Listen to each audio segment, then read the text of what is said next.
Venerable His Holiness Swami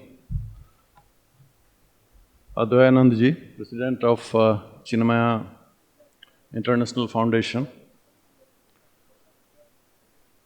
Honorable Professor N.P. Unni Sahab, former Vice Chancellor of Sanskrit University, Kaladi, and Chairman of Managing Committee, Chinmaya International Foundation, Sodh Sansthan, respected Professor V.N. Jha, former Director, CASS Pune,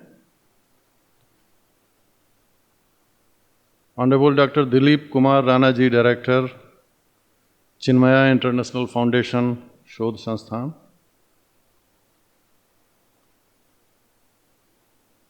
esteemed guests in the audience, participants in this conference, ladies and gentlemen,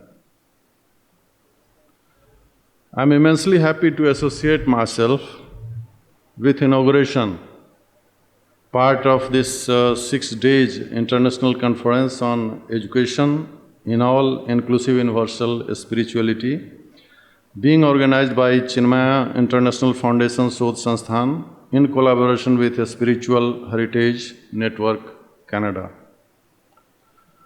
With my background in the field of administration, core administration and management and its services, when I entered this hall, this August hall in the morning, I thought I will be the most misfit person to be in this gathering, as also to be chief guest at this occasion. But when I heard the discourse of Dr. Talwar and his statement that his real profession is that of carpentry, so I was very much encouraged to feel that if I'm not a totally misfit, I will be a less fit to this conference. Therefore, I'm now confident that yes, I'm not misfit, and therefore I'm very much thankful to the Chinmaya International Foundation Sodh Sansthan for having invited me, for having honored me with this opportunity, not only to participate in the inauguration, but to become chief guest at this occasion. This 6 days international conference on all-inclusive spirituality at this juncture of time is quite timely, and I could see that even time has stopped. We can see the clock. So it proves that this type of international conference is required to be made continuous. Time also does not allow us to complete this within 6 days. So this is a proof, and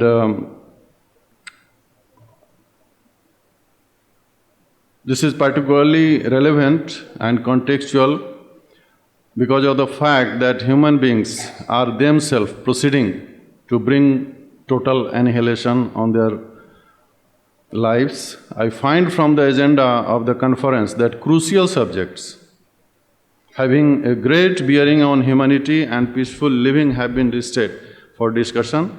The subject inter alia includes all-inclusive spirituality, ultimate reality and spirituality in different religions, dharma, Indian education system, Upanishads, human values and Buddhism, universal brotherhood. The agenda for discussion in the conference are quite relevant and contextual. The spirituality, for me as a layman, is difficult to comprehend, but for limited purpose, and after hearing the discourse, particularly from His Holiness Swami Advayanandji, we can define a spiritual person as the one who is highly refined in thought and feelings and habitually and naturally looks to things of a spirit. A man unfolds spiritually when he feels his relationship to all mankind and he begins to love his fellow men more and more. It hurts him to see others suffering and he tries to do something to remedy it. The field of administration and management also had not been oblivious to a spiritual perspective at work. And the renowned management expert Mary Parker Follett had written that when human beings work together in organization harmoniously with their talent and in spite of their distinctiveness, in interdependent and interconnected way, it is witness to a visible manifestation of God. Some conceptual studies in management had also suggested that employees in organization with higher level of spirituality exhibit characteristics like increased adaptability towards organizational change, higher creativity, innovation, and better learning capabilities. Spirituality has had a major impact on the history of man. The basic rules of conduct, such as do unto others what you would have others to do, have played a central role in conveying a human being from a lonely savage of fending for himself to a social being involved in the progress of his family, community, and the nation. It has encouraged showing of kindness to those less fortunate than oneself and discouraged greed, self-centrism, and consumerism. On the negative side also, it has led to division of mankind into various religions, faiths, religious intolerance, and wars, which necessitates harmonization of such division of mankind. We can bring harmony into the world through a little bit of imagination, reverence, and respect for the others, way of thinking, tolerance to others' ideas of practices, concern for the well-being of the poor, continued effort to improve the quality of life of all people, reverence for the nature, and concern for future generations who will inherit not only the earth and fusion of materials, but also as a spiritual values. The question is now whether with all the problems such as both material and spiritual, yawning inequity between the starving, hungry, and disgusting rich, corruption, nepotism, and violence and exploitation of the poor, can we ever achieve true social harmony in the world? I am confident, personally, that yes, if not in a super fast way, but slowly we can achieve this. Even the government is helping towards it. Ministry of HRD, Ministry of Culture have been funding many organizations. Rashtriya Sanskrit Sansthan is also one of them, which funds establishment of Adarsh Sanskrit Mahavidyalaya, Adarsh Sodh Sansthan, which is also a way towards bringing the real spirituality. And when we go back to the history, we can find the answer to the above question in the words of Swami Vivekananda, who had said that the day that all men and women, all societies and nations dedicate themselves to the service of Daridra Narayan, that is God manifested in the hungry and destitute millions, to their upliftment and edification, we have established true harmony in the divided world. Therefore, the responsibility of all of us is to work towards and dedicate ourselves to the welfare of the Daridra Narayan by harmonizing adverse effect of science and spirituality.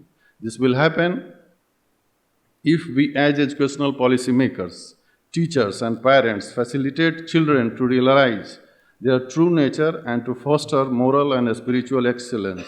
The primary aim of education is the cultivation of humility, while character is the life breath of education. The first letter of the spiritual alphabet is Om. Every moment, in every cell, in every atom, the Om resounds, reverberates, and activates. Om energizes, sustains, and fills the universe.